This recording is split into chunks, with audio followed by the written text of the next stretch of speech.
ያማረንን አይደለም ማድረግ ያለብን የሚፈልገውን ዲዛይን ውስጥ እንግባ።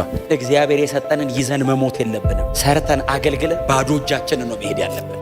ብናገለግልም ባናገለግልበትም እድሜ ያልቃል። እኔ ከጌታ ጋር ብኖርበትም ባመጽበትም እድሜ ያልቃል። ነገ በእግዚአብሔር ፊት ስንቀርብ በዘመኗ በሰጣሁት እድሜ በሰጣሁት ጊዜ በሰጣሁት ፖቴንሻል በከፈትኩለት በር ፈቃዴን አገልግሎ አለፈ ማለት አለበት እግዚአብሔር። አትጠራጠሩ። ነገ ከነገ ወዲያ እንደዛ ነው የምንጠየቀው ሰማይ።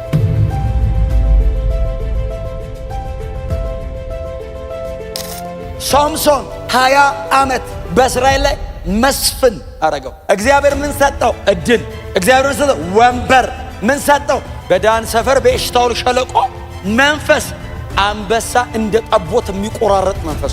300 ቀበሮ ከቤት እንስሳ ጠርታ ይመጣል። 300 ቀበሮ ጠርቶ 300 ቀበሮ ዙሪያውን ከቦት አቤት አቤት ምን እናርግ? ሁለት ብሎ እንደ ወንጌል ስርጭት። አንተ ይሄንን የሰው አቅም ያረጋል እንዴ? አንተ ተምረት አረጋዋለ እንዴ? መንፈስ ነው ላይ ያረጋበት። ቀለደበት፣ ሶምሶን ቀለደበት፣ ተጫወተበት። እግዚአብሔር በሰጠው ዘመን እንደፈለገው ሆነ።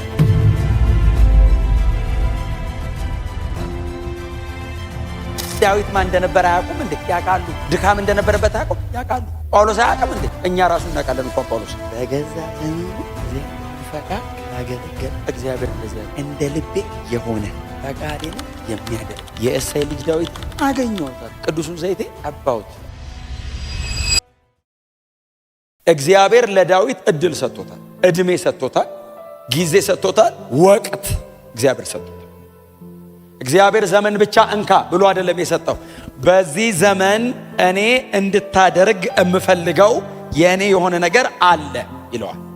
ዳዊት እግዚአብሔር የገለጠለትን በሰጠው ዘመን ይሄንን የተጻፈለትን የእግዚአብሔርን ፈቃድ አገለገለ ተብሎ ይዘጋለታል። ከዚያም ሕዝቡ ንጉሥ እንዲያነግሥላቸው ለመኑት። እግዚአብሔር ከቢንያም ወገን የቂስን ልጅ ሳኦልን ሰጣቸው። እርሱም 40 ዓመት ገዛቸው። ሳኦልንም ከሻረው በኋላ አሁን ለሳኦል ምን ተጻፈለት? ምን ተነገረለት? እግዚአብሔር 40 ዓመት የሰጠው እድሜ አይደለም። 40 ዓመት የሰጠው 40 ዓመት ንግስና ነው የሰጠው።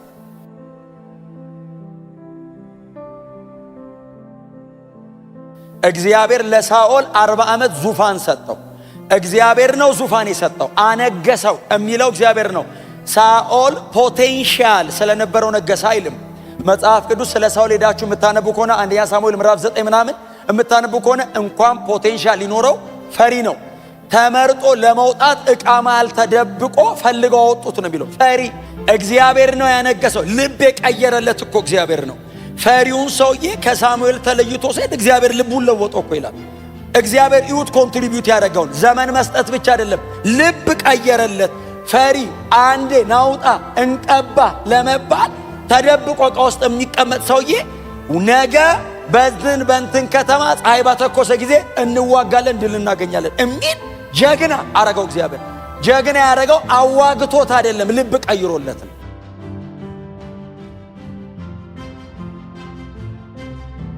ይኸውልህ ልብ ቀይሮ ወንበር ሰጥቶ ይህንን ሁሉ እድል ሰጥቶ የእስራኤልን ልብ አንድ አድርጎ ነቢዩ ሳሙኤልን አጠገቡ አድርጎለት ሳኦል እግዚአብሔር በሰጠው 40 ዓመት 38 ዓመት በክፉ መንፈስ ነው የተያዘው።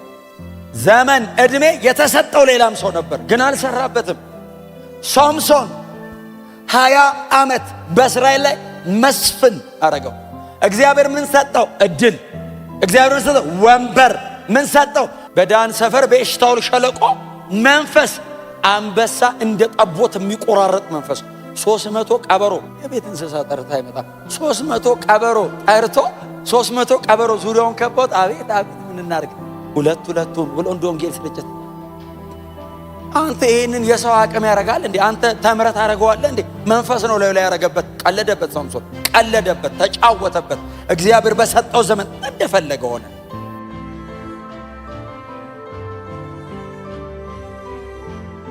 ሉዝ አረገ። እግዚአብሔር አይከስርም። ታውቃላችሁ፣ እግዚአብሔር መቼም ሉዝ አያረግም። ዓለም በሙሉ ቢደበላለቅ እግዚአብሔር አድቫንቴጁን ጠብቆ ይወጣል። የሳኦል ዘመን ነበር ባይዘው ሲላቸዋል። ሳኦልን አገኘ አጠገቡ የነበሩ ሰዎች እግዚአብሔር ጠላትን በእጅ አሳልፌ እሰጥሃለሁ ያለ ዛሬ ነው አሉት። ትንቢት አለ ሰው ጠላትን በእጅ አሳልፌ እሰጣለሁ። ይሄው አለ። ከዚህ ባሰ ጠላት አይደል አጣም የሱ ዘመን አልገባም። የኔ ዘመን አለ። ጠብቅ። ሳኦልን እግዚአብሔር ዞር ሲያደርገው የሱ ዘመን። ስለዚህ በገዛ ዘመን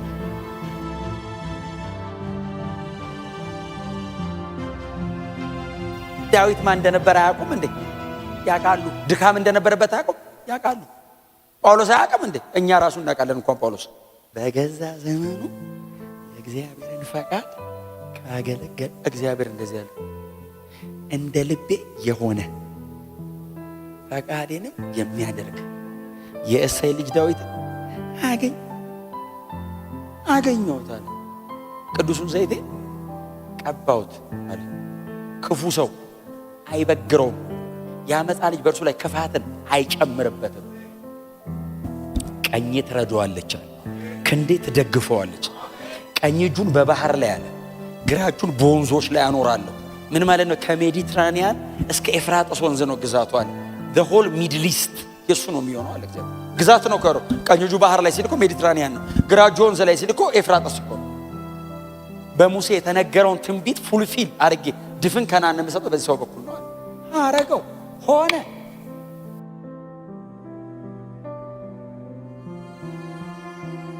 ብናገለግልም ባናገለግልበትም እድሜ ያልቃል። እኔ ከጌታ ጋር ብኖርበትም ባመጽበትም እድሜ ያልቃል። ለምን አመጽበታለሁ? ለምን ከጌታ ጋር ቀጥ ብለን አንሄድም? ይሁን ሞቶ መበስበስ አለው። ዘመን ያልቃል። በተሰጠ ዘመን ይሄው ዛሬ እኮ ቀን ነው ለእኔና ለእናንተ። መንገዴ ከመንገዳችሁ ሐሳቤ ከሐሳባችሁ ሰማይ ከምድር እንደሚርቅ እንዲሁ የራቀ ነው የሚለው ትክክለኛው ሰው ባይዘው ኢሳይያስ 55:6 ላይ ያለው ሰውዬ የሰው ሐሳብ ከእግዚአብሔር ሐሳብ አለና ፈቃዴ ከፈቃዳችሁ ብሎ ሰማይ ከምድር እንደሚርቅ። ሰማይ ባይዘው ስንት ኪሎ ሜትር እንደሆነ ማንም አያውቅም። በብርሃን ዓመት አሉና ሞክሮት ምን አሉ? የአየር ጥርቅም ነው።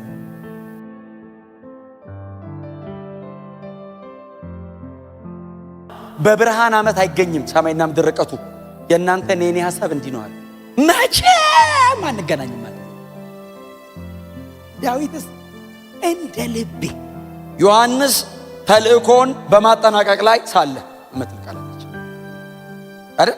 ቁጥር 5 ዮሐንስም ተልእኮን በማጠናቀቅ ላይ ሳለ ጨረሰ ማለት ነው። ገብቶታል ሰውዬው። ከኢየሱስ 6 ወር ነገር ነው የሚቀድመው አይደል? ሲመጣም 6 ወር ቀደም ብሎ ነው የመጣው። አይ ቲንክ ዮሐንስ ከ6 ወር በላይ ላይ ያገለግል ይችላል። በጣም ትንሽ እኮ ነው ያገለገለው። የተሰጠው ይሄን ፖርሽን ነው እግዚአብሔር የሰጠው። ሰውየው እየሄደ ዮሐንስን ያልሰማው አለ እንዴ? ወታደሮች መጡ ይላል ሊጠመቁ ቀራጭ ምናምን ተሰብ ያለመጥ የዚህ ዓለም ሲስተም በሙሉ ነው ዮሐንስ እግር ስር የመጡት።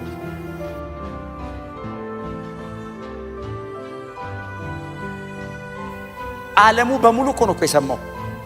ፈሪሳውያን ሁሉ ትዝ ይላቸዋል። ሰው ላኩበት መልእክተኛ እያጠመቃል። ይሄ ሰውዬ አገሩን እኮ ያዘው እና ማን እንደሆነ ሄዱና ጠይቁ እንጂ ሲባል መጡ የተላኩ ሰዎች እያጠመቀ ማን ዮሐንስ ድሮ ተቃላቸዋል። እንደዚህ ያለ ሙክራብ ነው፣ ፎርማል ነገር የለም እና እያወራ በመሀል ሊጠይቁ ይችላል። ማን ጠፍርን የታጠቀው የበረሃ ማር ነው የሚበላው። አይ ቲንክ ፕሮፐርሊም ጸጉሩ ላይ በጠር ይችላል።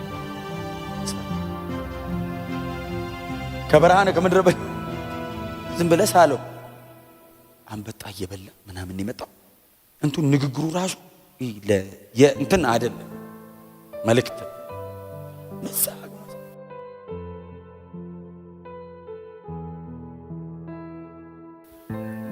ዮሐንስ አቤት ለላኩን መልስ እንሰጥ ዘንድ ማነህ? ክርስቶስ ነህን? አይደለሁም። ኤርምያስ ነህን? አይደለሁም። እከሌ ነህን? ታዲያ መልስ እንድንሰጥ ተልከን የመጣ ነው። ማን ነው እንበል? 6 ወር የ6 ወር አገልግሎት የሁሉ ማብራሪያ ይፈልጋል። በምድረ በዳ የሚጮህ ድምፅ ነኝ። ድምፅ መሆኑን አጠናቀቀ እኮ አገልግሎቱን እያጠናቀቀ። ምን ማጠናቀቅ የሚገባ የተሰጠ ሲገባ ምን ያህል እንደተሰጠ ካወክ ነው ልትጨርስ እንደሆነ የምታውቀው። የተቀበልነውን ካላወቀን ስንጨርስም አናውቅም። እዚህ መጽሐፍ ውስጥ ወክ እናርግ።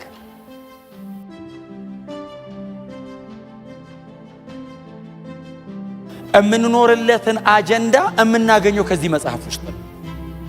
ከሌላ ከየትም አላገኘውም። እኔ የምኖርለትን ፕሮግራም እግዚአብሔር በእኔ ህይወት ላይ ዲዛይን ያደረገውን ነገር እዚህ መጽሐፍ ውስጥ ነው የማገኘው።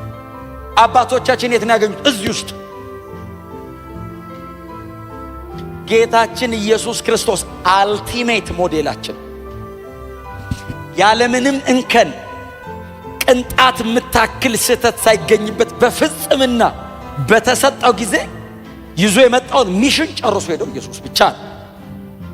ዳዊት ከብዙ ድካም ጋር አባቶቻችን እናነሳቸው፣ በጣም የምናከብራቸው ታላላቅ አባቶቻችን ናቸው። ግን ከብዙ ድካም ጋር ኢየሱስስ በፍጽምና ሊገለጥ በማይችል የሚዳሰስ ፍጽምና ነው።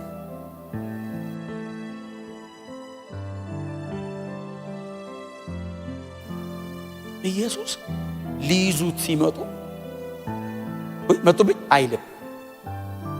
ከቀኑ 11 ሰዓት ነው ይላል። እኔ አሁን እነ ይሁዳ ምናምን ባይዘው ያ ደሞ እንዳለ ማን ነው መንታ ዲዲሞስ የተባለው ቶማስ መንታ ነው የሚቆምሰው። ከቀኑ 11 ሰዓት ነው ገና አልመሸም፣ በቀን የሚመላለስ አይፈራም ሲል ኢየሱስ ወጣ ብሎ በመስኮት ስንት ሰዓት ነው? አረ ጌታ ሆይ አረ ገና ቀን 6 ሰዓት።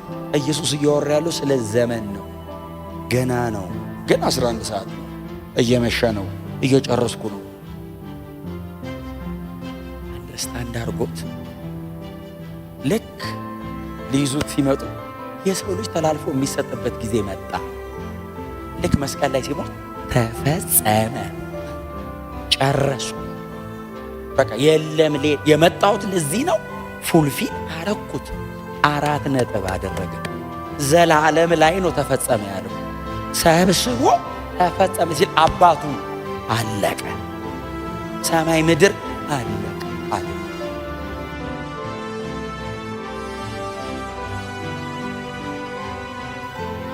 ኢየሱስ ወክ ያደረገው መጽሐፉ ስለሱ እንዲህ ተብሎ የተጻፈው አይደለም የሚለው መጽሐፍ ቅዱስ።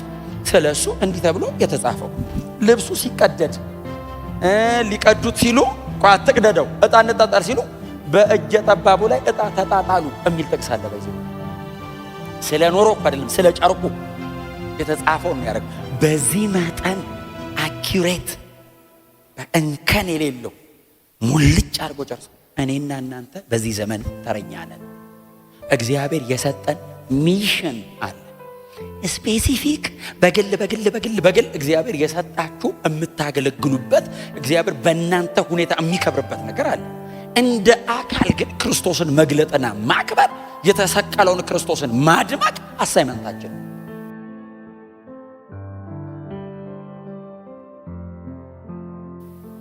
ያማረንን አይደለም ማድረግ ያለብን፣ የሚፈልገውን ዲዛይን ውስጥ እንግባ።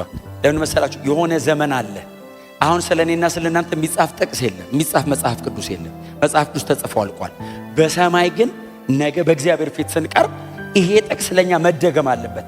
ዳዊት በዘመኑ የሚለው ቃል የራሳችሁን ስም አስገብታችሁ እከሌ በዘመኑ በዘመኗ የእግዚአብሔርን ፈቃድ አገልግለው አንቀላፍተዋል። አዎ በዘመኗ በሰጣሁት ዕድሜ በሰጣሁት ጊዜ በሰጣሁት ፖቴንሻል በከፈትኩለት በር ፈቃዴን አገልግሎ አለፈ ማለት አለበት እግዚአብሔር። አትጠራጠሩ። ነገ ከነገ ወዲያ እንደዛ ነው የምንጠየቀው ሰማይ። ስታነቡት የሚያምራችሁ ነገር ካለ እዚህ መጽሐፍ ውስጥ አምሯቸው አይደለም ያገኙት፣ ፋይት አድርገዋል፣ አጌነስት ኖረዋል ከሲስተሙ።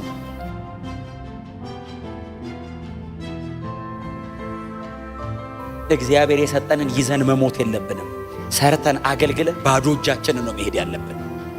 ሸክም አውርዱ፣ ባዶ እጃችሁን ሂዱ።